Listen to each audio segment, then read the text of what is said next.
चर्चा की शुरुआत भी करते हैं। तमाम खास मेहमान हमारे साथ जुड़े हुए हैं। हमारे साथ माधवी अग्रवाल जी हैं, बीजेपी की प्रवक्ता हैं, पूजा मिश्रा सपा प्रवक्ता हैं। माधवी जी, सबसे पहले आपके पास आते हैं। 2019 में इन्हीं 93 सीटों में से 72 आपके खाते में गई थी।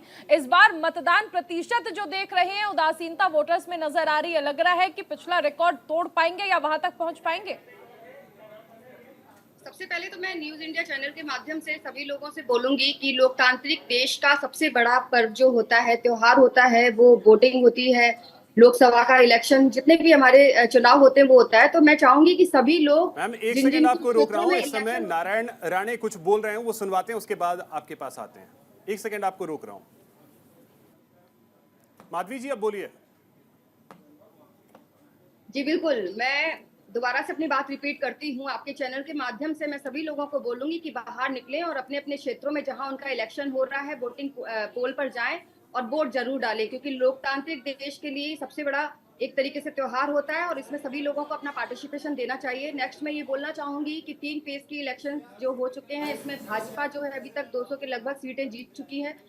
परसेंटेज जरूर कम दिख रहा है लोगों में, जो है जो बाकी राज्यों में जिस तरीके से पिछली बार इलेक्शन हुए थे उसमें रुझान मतलब परसेंटेज कम आ रहा है। लेकिन मुझे ये विश्वास है कि भाजपा के प्रति जो लोगों का एक विश्वास है वो बना हुआ है और अच्छी तरीके से भाजपा ने जो अपना एक रेशियो बनाया है, भाजपा ने जो कहा है, निश्चित रूप से हम तीसरी बार फिर से सरकार बनाएंगे। क्योंकि ठीक है। जनमत जो है वो साइलेंट जरूर है, लेकिन भाजपा के प्रति जो विश्वसनीयता है वो बिल्कुल है और दिख रही है। ठीक है निश्चित रूप रंजीत से मिश्रा जी, आपसे भी एक कमेंट भारतीय जनता चाहेंगे। पार्टी मतदान तीसरी का बार अपनी प्रतिशत सरकार सुबह बनाने 9 की बजे इंतजार में तक। जा ठीक रही है है। माधवी जी, आते हैं फिर से। रंजीत जी, जो मतदान का प्रतिशत रहा है वो लगभग 11% के करीब रहा है, अगर हम सभी राज्यों को देख लें तो। क्या कहेंगे इस पे कि वोटर्स में उत्साह उस तरीके का क्या वाकई में नहीं दिख रहा है? देखिए, अभी मैं बिहार के सुपौल जिले में वीरपुर पे खुद भी मतदान करके आया हूं और मैं आपको ये बता सकता हूं कि मुझे 1.5 से 2 घंटे का समय लगा है जाने में। इसका मतलब कि यहाँ कम की थी, तो यहाँ तो मुझे लगता है कि उत्साह था। काफी पहले से ही लोग आ रहे थे और 7:30 बजे में कहाँ सुपौल में वोट डाला है आपने? लगता है रंजीत जी से संपर्क टूट गया है, उनसे फिर से जुड़ने की कोशिश करेंगे। तब तक पूजा जी, आपसे समझना चाहेंगे, मतदान का प्रतिशत काफी कम नजर आ रहा है और उत्तर प्रदेश में खास करके अगर हम देखें तो लगभग 13% के करीब जो है वो वोट पड़े थे 9 बजे तक। क्या कहेंगी? देखिए अभिषेक जी, ये वाकई में निराशाजनक है कि लोग जो है लोकतंत्र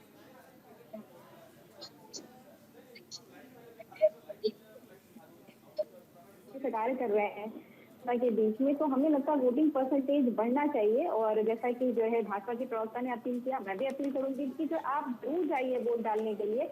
और वोट भले अगर आपको कोई पसंद नहीं आता है तो आप अपने मताधिकार का इस्तेमाल करिए, कोई नोटा डालिए, नोटा भी है। पर मैं इंडिया अलायंस से हूँ, मैं मुझे पूरी उम्मीद है कि इंडिया अलायंस आपके लिए बहुत अच्छा परफॉर्म करेगी। तो आप निकलिए, तो हमारी पार्टी को वोट करिए। और अगर आपको नहीं पसंद आता तो आप वोट भी जरूर करने जाइए, अपने मताधिकार का प्रयोग जरूर करिए। अब बातें की जो है चुनाव चल रहे हैं, जैसे भाजपा की प्रवक्ता ने कहा है कि जो है पिछले 2 चरण के चुनाव में हम लगभग 200 के करीब सीटें जीत रहे हैं। पहली बात, 190 सीटों पर ही वोटिंग हुई है 2 चरणों में, तो आप 200 के करीब कैसे जीत रहे हैं? हवान बात करना जो है भाजपा की आदत है, तो आपने हवान बात कर लिया। जहां तक बात रही जो है समाजवादी पार्टी की या इंडिया अलायंस की, तो ये 10 जो पहले चरण में और दूसरे चरण में चुनाव के परिणाम जो आएंगे वो 4 तारीख को पता चलेंगे। लेकिन जिस तरीके से जो है वोटिंग बढ़ती गई है और हमें पता है हम कितनी मजबूती के साथ रहे हैं, और प्रधानमंत्री का जो है फेज का वोटिंग होते ही बयान बदलने, मुद्दे बदलने, ये बताता है कि वो हताशा में आ रहे हैं। उनको पता चल रहा है कि हर फेज के साथ में वो कमजोर पड़ते चले जा रहे हैं। जनता जो है अपने मुद्दों पे वोट करते हुए इंडिया अलायंस को वोट कर रही है। जी अभिषेक जी, ठीक है।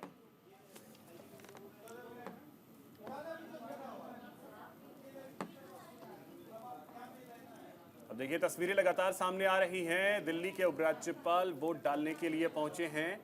एलजी वीके सक्सेना को आप देखें, वोट डालने के लिए पहुंचे हैं। ये तस्वीरें लगातार सामने आ रही हैं और अगर इस तरीके से दिग्गज हस्तियां वोट डालने के लिए पहुंचती हैं तो फिर एक जिम्मेदारी हर किसी की बनती है कि वो वोट डालें, क्योंकि ये आपका लोकतांत्रिक अधिकार है। हम भी आपसे यही अपील करेंगे कि वोट डालने के लिए अपने घरों से निकलें। मनीष जी आपके पास आ रहे हैं, समझना यही चाहेंगे मतदान को लेकर क्या वाकई में इस बार हम ये मान लें कि उत्साह नहीं है वोटर्स में? नहीं, बिल्कुल उत्साह है, वोटरों में बिल्कुल उत्साह है। सबसे पहले तो मैं ये बड़ा सुंदर चित्र आपका टेलीविजन पर दिखा रहे हैं कि एलजी साहब वोट डाल रहे हैं और आसपास कोई नहीं खड़ा है, बाकी सारे नॉर्मल वोटर खड़े हुए हैं जी। एक वो जमाना था जब सोनिया गांधी वोट डालने आती थी तो राजीव गांधी साथ खड़े होते थे, उनके 2-4 असिस्टेंट देखते थे कि कैसे वोट डाला जा रहा है, लोकतंत्र का कैसे मजाक उड़ता था। वो जमाना चला गया, अब जमाना ऐसा है सब कुछ फेयर एंड क्लियर हो रहा है। आपने बड़ी अच्छी बात पूछी कि वोटरों में उत्साह नहीं है, ऐसा नहीं है। वोटरों में तो उत्साह है, लेकिन कुछ ऐसे वोटर हैं जो इलेक्शन को छुट्टी का दिन समझते हैं। वो समझते हैं इलेक्शन वाले दिन हम घूमने निकल जाएं, हम किसी की मातम पुरसी में चले जाएं, हम किसी के यहाँ केला लेके सेब लेके घूमने फिरने चले जाएं। हमें इस प्रवृत्ति से बचना होगा। मैं आज जब सोसाइटी से घर को निकला, मैंने अपने सिक्योरिटी गार्ड से पूछा तुम्हारा वोट कहाँ पर है, तुम यूपी में हो दिल्ली में हो? कि सर मेरा वोट कट गया है। मैंने कहा यार कैसे गार्ड हो आप, सोसाइटी में कौन घुस रहा है इसका फैसला तुम करते हो कि अच्छा आदमी घुसे और गलत आदमी घुस ना पाए, और देश की सरकार कौन चलाएगा इस पर आपका फैसला क्यों नहीं हो रहा है? कह रहा सर गलती हो गई, 1 महीने के अंदर चुनाव में अगले चुनावों के लिए वोट बनवा लूंगा। तो आज स्थिति ये है, लोगों को जागरूक करते करते ये सरकार, ये नेता, सभी पार्टियों के नेता, चुनाव आयोग थक चुका है। इवन सेलिब्रिटीज की मांगे भी लोग नहीं सुन रहे हैं। सही बात तो ये है कोई ना कोई ऐसा कानून लाना पड़ेगा जब लोगों को अगर 1 बार या 2 बार वोट नहीं डाला तो उनको कम से कम सरकार को बताना पड़े कि आपने वोट क्यों नहीं डाला। ऐसी क्या मजबूरी है? देखिए जिम्मेदारी तो हर किसी को समझनी होगी कि जो मतदान का दिन है वो छुट्टी का दिन नहीं है। आपको ये दिन इसलिए दिया जाता है ताकि लोकतंत्र के सबसे बड़े महापर्व में आप अपनी भागीदारी को सुनिश्चित करें। हमारे साथ निशा चौधरी जी भी बनी हुई हैं आरएलडी से। निशा जी एक छोटा सा कमेंट आपका, तीसरे चरण का चुनाव जो है वो हो रहा है। सभी प्रवक्ता जैसा कह रहे हैं कि सही मायने में लोकतंत्र में ये अच्छा नहीं है जिस तरीके से हमारे मतदाता नहीं निकल रहे, क्योंकि लोकतंत्र में देश किस दिशा में जाना चाहिए, देश की क्या प्रोग्रेस होगी, उसका निर्णय केवल जनता के हाथ में होता है। और उस जनता का निर्णय किस तरीके से वो अपना जाहिर करे, इसका यही एक दिन होता है कि वो अपना मत दे करके, अपना वोट दे करके बताए कि मैं ऐसी सरकार चाहता हूँ। और बड़ी बात ये भी है कि जयराम रमेश कुछ कह रहे हैं, वो सुनाते हैं। आए और सब लोगों का मानना था, विश्वास था कि बीजेपी को दक्षिण में साफ और उत्तर और मध्य भारत में हाफ। दूसरे चरण के बाद भी जहां 89 सीटों पर चुनाव हुआ था वहां भी बीजेपी का सफाया हो गया था।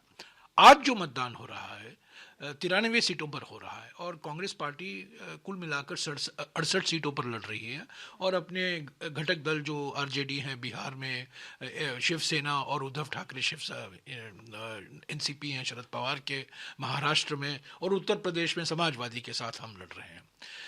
पहले 2 चरण के बाद ही ये बिल्कुल स्पष्ट हो गया था कि निर्णायक जनादेश इंडिया जनबंधन को मिलने वाला है, और तीसरे चरण के बाद भी यही दिखाई देगा। आप देखिएगा कर्नाटक में जो नतीजे आएंगे, महाराष्ट्र में जो नतीजे आएंगे, बिहार में जो नतीजे आएंगे। और मैं आपका एक सबूत एक बात कहता हूँ, देखिए सूरत जो सीट है हमने 84 के बाद हमने कभी नहीं जीता है गुजरात में, सूरत की सीट में, और वहाँ धमकी देकर डरा कर हमारे उम्मीदवार को नॉमिनेशन विड्रॉ कराना पड़ा, और जो निर्दलीय उम्मीदवार थे उनको भी उन्होंने विड्रॉ करवा दिया। तो बीजेपी इतनी भोकलाई हुई है अपने ही गढ़ में जो सूरत, अगर वहाँ मतदान होता तो आज होता।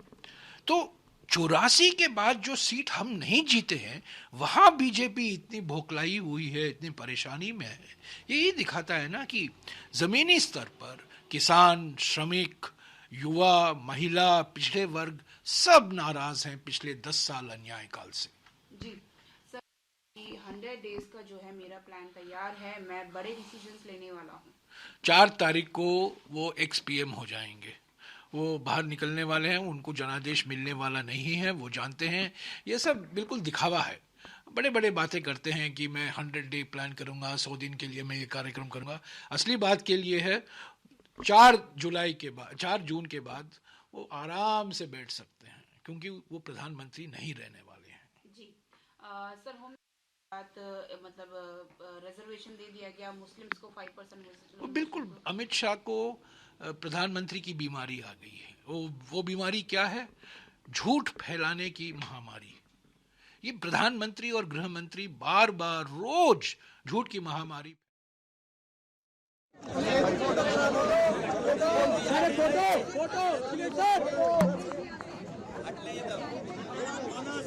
सर एक फोटो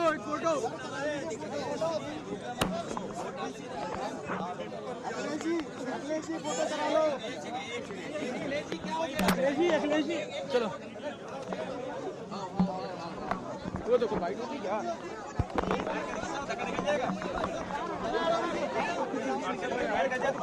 जिम्मेदार होते तुम इसके।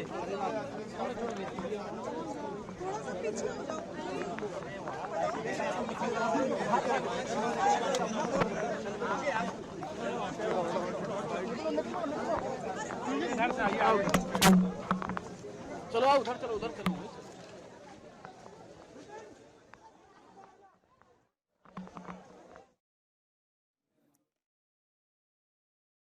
जुड़ी हुई हैं कंचन। अखिलेश यादव ने वोट डाल दिया है और जीत को लेकर भी सुनिश्चित नजर आ रहे हैं अखिलेश।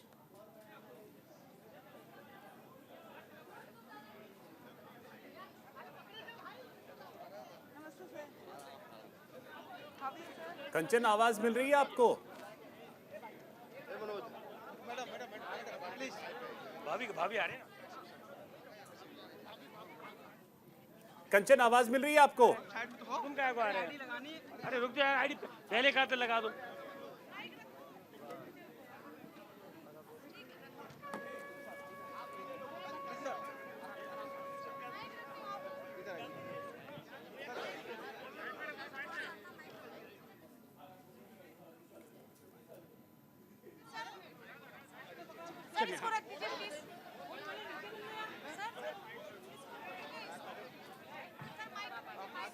वहाँ से रखवा दो सामने से। हेलो हेलो हेलो हेलो कंचन, आवाज मिल रही है आपको? हेलो, आवाज मिल रही है सर? जी जी जी जी। कंचन, अखिलेश यादव ने हेलो? वोट डाल दिया है।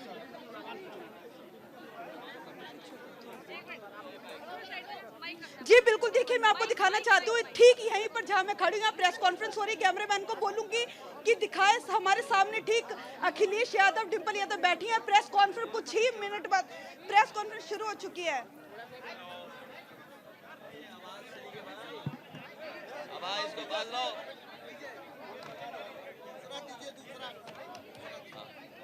मैं अपने आइए PTI have the picture then you can leave.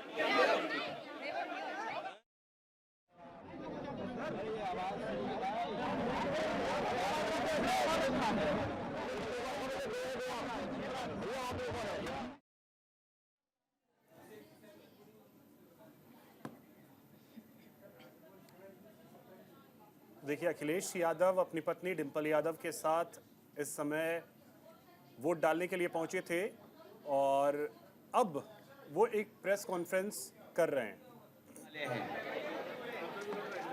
BJP वालों को इस बात की भी सजा मिलनी चाहिए, हालांकि वो कहेंगे कि इलेक्शन कमीशन का फैसला है, लेकिन बीजेपी वाले जानबूझकर के गर्मी में वोट डलवाते हैं आपको तकलीफ पहुंचाने के लिए। हम लोग तो मेहनत करते हैं। हाँ। इनको जाना है अपने बूथों को राउंड करने। बीजेपी वालों को इस बात की भी सजा मिलनी चाहिए, हालांकि वो कहेंगे कि इलेक्शन कमीशन का फैसला है, लेकिन बीजेपी वाले जानबूझकर के गर्मी में वोट डलवाते हैं आपको तकलीफ पहुंचाने के लिए। हम लोग तो मेहनत करते हैं। हाँ। इनको जाना है अपने बूथों को राउंड करने। तो ये जो गर्मियों में वोट पड़ रहा है, ये 1 महीने पहले भी वोट पड़ सकता है। मैं सभी अपने साथियों से और सभी मतदाताओं से अपील करता हूं, आज के दिन जब तीसरे चरण का वोट पड़ रहा है, ज्यादा से ज्यादा वोट पड़े यही वोट है जो हमारे और आपके जीवन को बदल सकता है। सोच समझ करके मैं सभी मतदाताओं से अपील करता हूं, तीसरे चरण और अगले चरणों में जहां वोट पड़ेगा, सभी मतदाताएं ज्यादा से ज्यादा वोट डालें। कई लोगों ने आपकी शिकायत की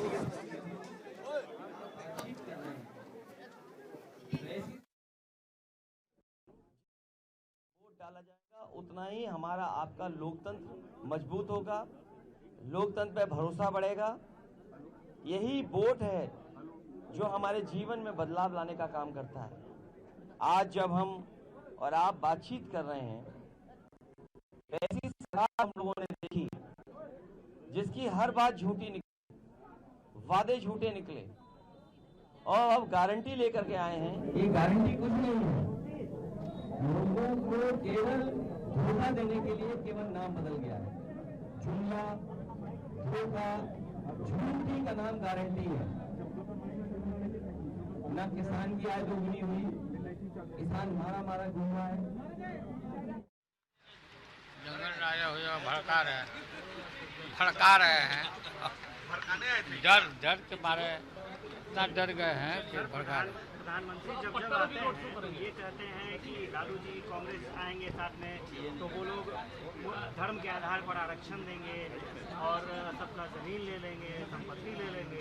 आरक्षण के पक्षधर है ना, वो तो संविधान को ख़त्म करना चाहते हैं, लोकतंत्र को ख़त्म करना चाहते हैं।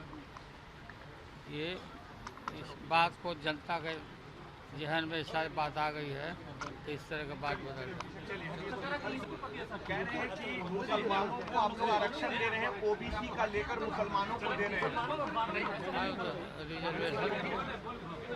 रिजर्वेशन तो मिलना चाहिए मुसलमानों को पूरा। चलिए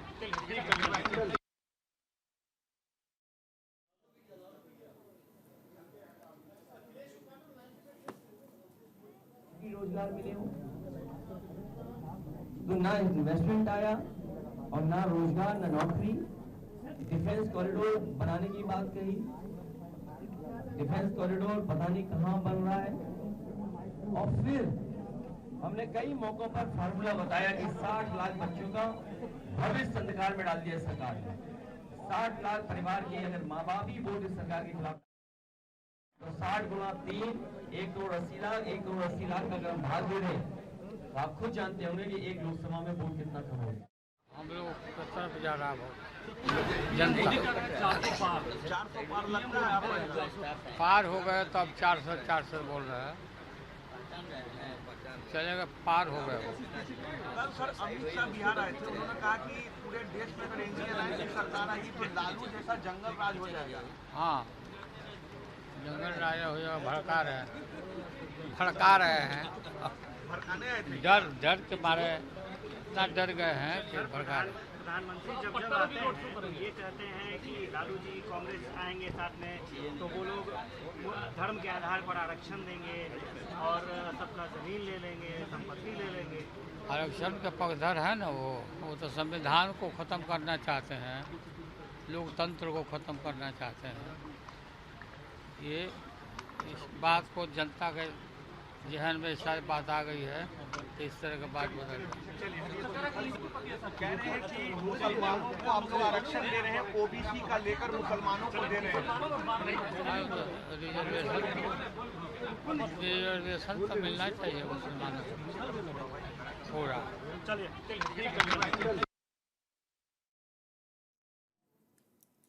तो आप सुन रहे थे लालू प्रसाद यादव को आरक्षण तो मुसलमानों को मिलना ही चाहिए, ये कहा लालू यादव ने।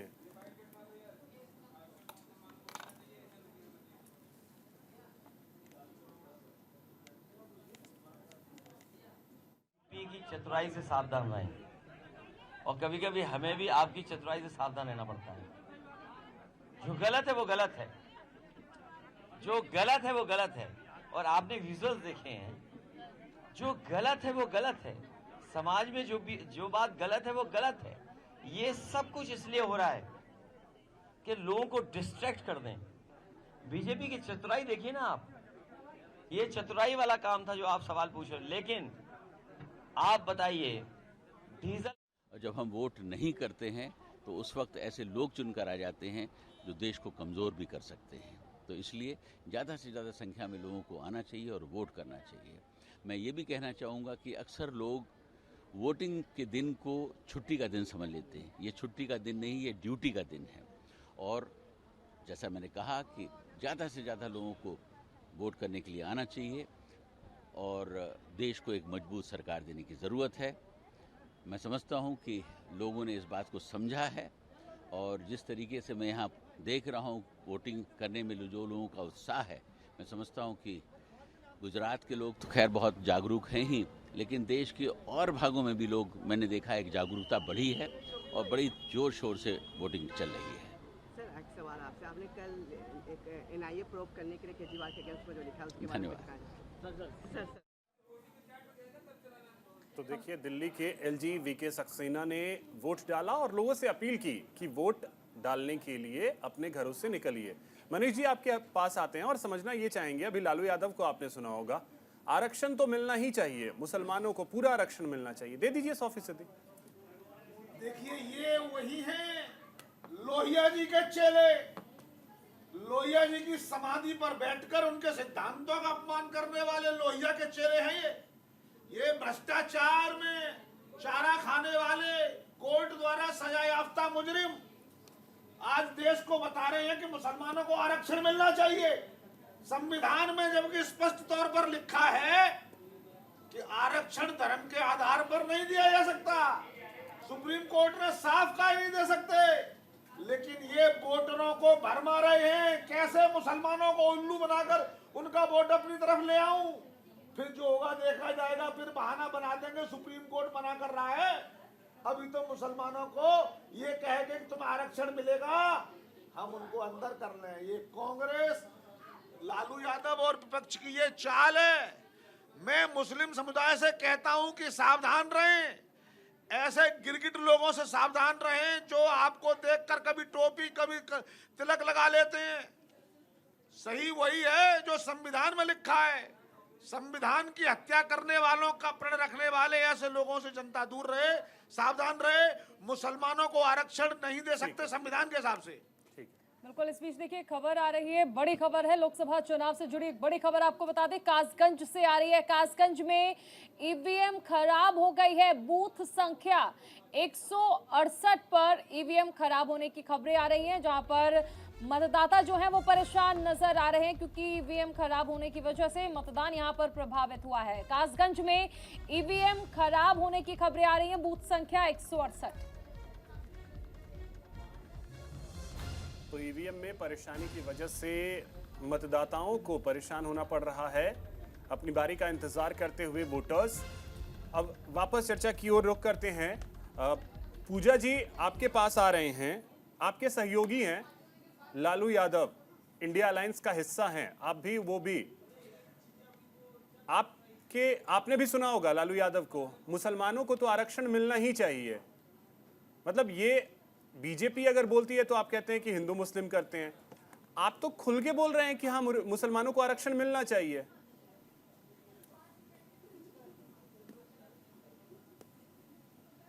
पूजा जी आवाज मिल रही है?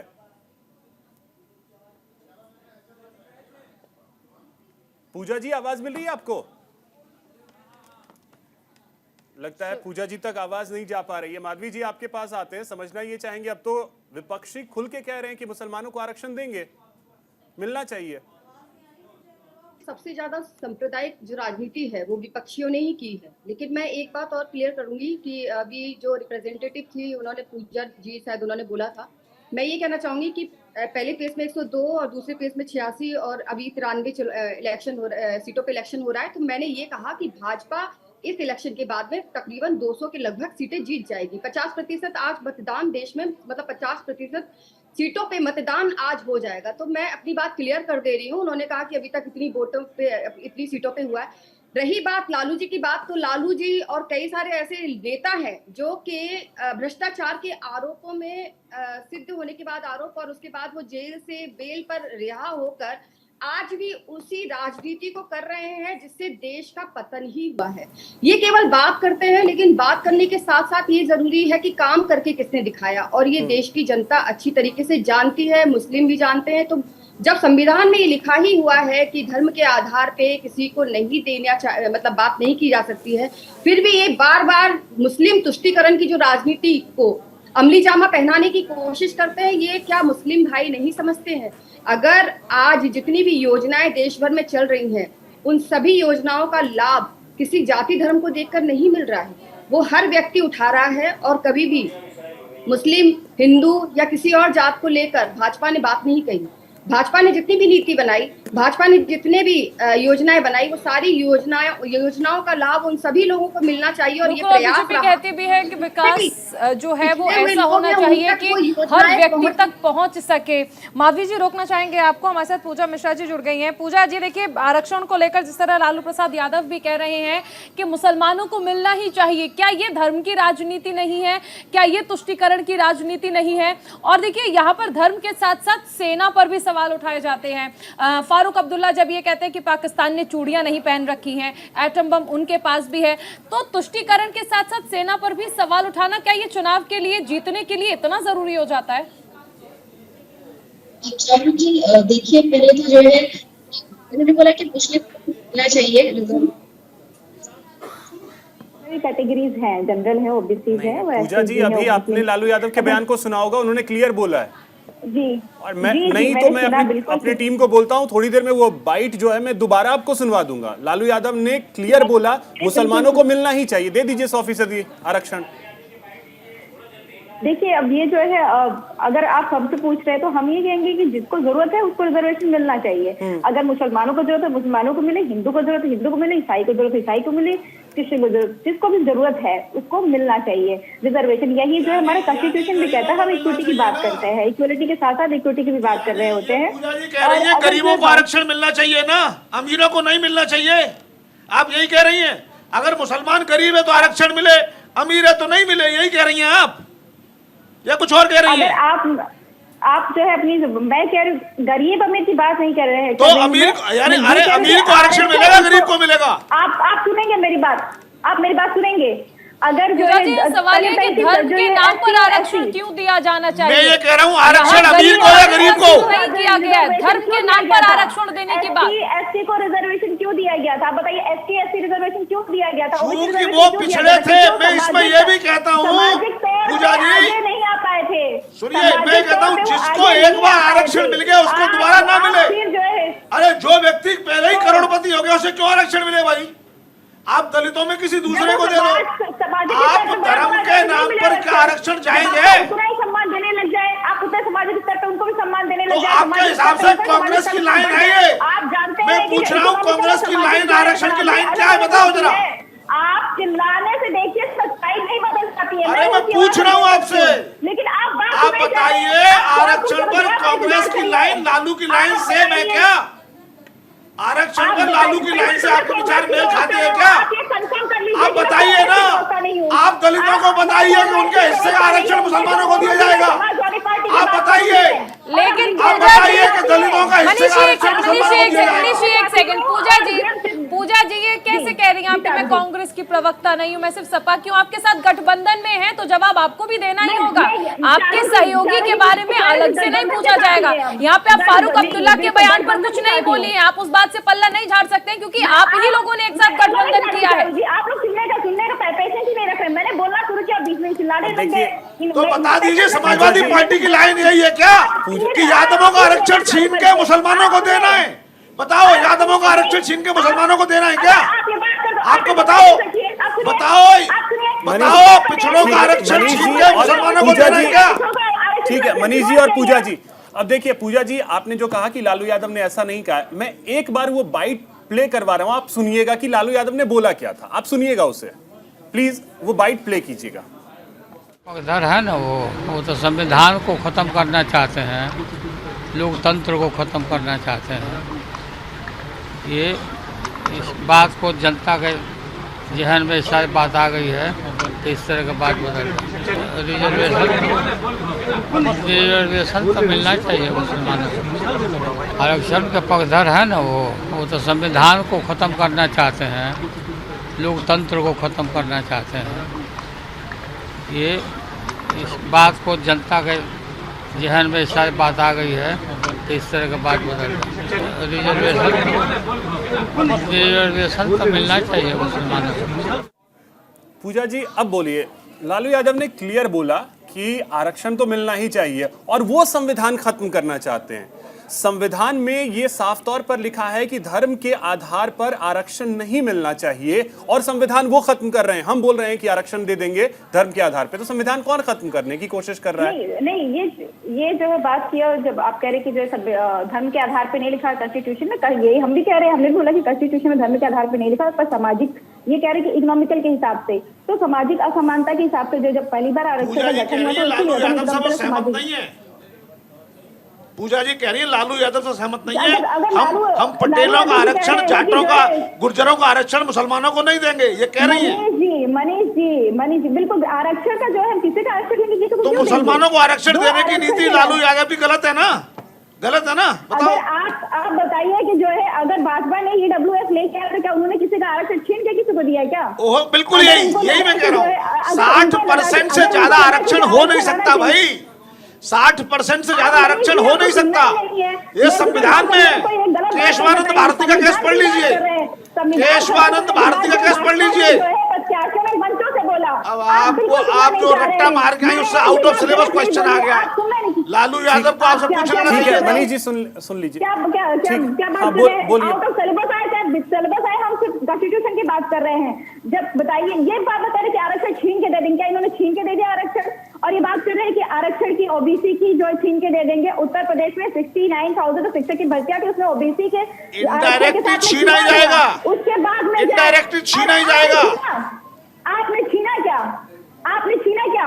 इतने सालों से आप कहते हैं बिल्कुल छीना। अरे जहाँ हिंदुओं की अपॉर्चुनिटी एज ए टैलेंट कम हो जाएगी, आप उनको जाति के धर्म के आधार पर आरक्षण दे देंगे। जो दलित बच्चा अपने टैलेंट से आरक्षण के पास हो रहा है, रोक रहा हूं, इस समय खरगोन लिए चलते हैं। प्रधानमंत्री नरेंद्र मोदी एक चुनावी रैली को संबोधित कर रहे हैं।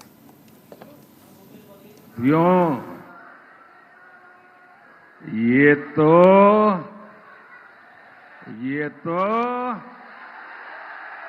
ट्रेलर है, ट्रेलर। अभी तो बहुत कुछ करना है। अब इस चुनाव में आपका एक वोट भारत को दुनिया की तीसरी सबसे बड़ी अर्थव्यवस्था बनाएगा। आपका एक वोट आपकी कमाई बढ़ाएगा, युवाओं के लिए रोजगार के अवसर बढ़ाएगा। आपका एक वोट मजबूत भारत बनाएगा। और इसीलिए मैं हिंदुस्तान के कोने कोने में जाकर के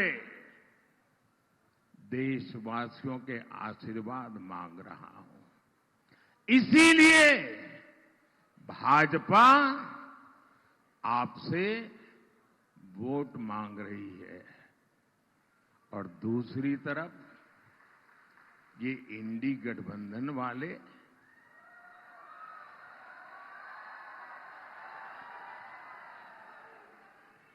किसके लिए चुनाव लड़ रहे रे?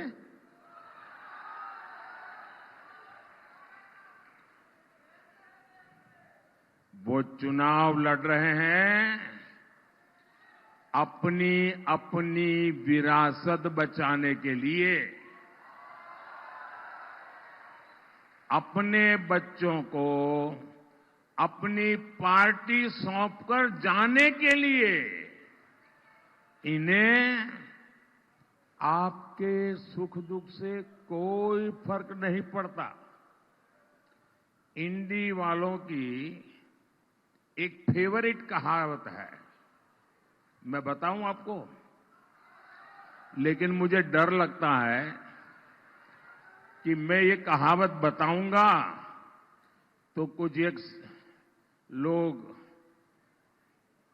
फेक वीडियो बनाने वाली फैक्ट्री है ना, वो क्या करेंगे, उसमें से आधा निकल करके चलाएंगे और मोदी सफाई देते देते थक जाएगा। फिर भी मैं कहावत बताऊं? अच्छा, मैं कहावत आधी बताता हूं, आधी आपको पूरी करनी होगी। करेंगे? ये इंडी वालों के लिए कहावत फिट बैठती है, अपना काम बनता, अपना काम बनता,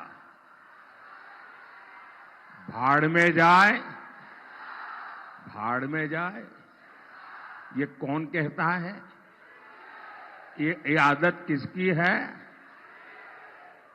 अब जिनके लिए आपको इतनी कहावत मालूम है, तो फिर आप इनके लिए क्या सोचेंगे भाई?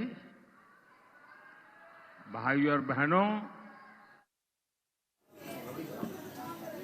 खरगोन से प्रधानमंत्री नरेंद्र मोदी को आप सुन रहे थे। खबरों का सिलसिला लगातार जारी रहेगा।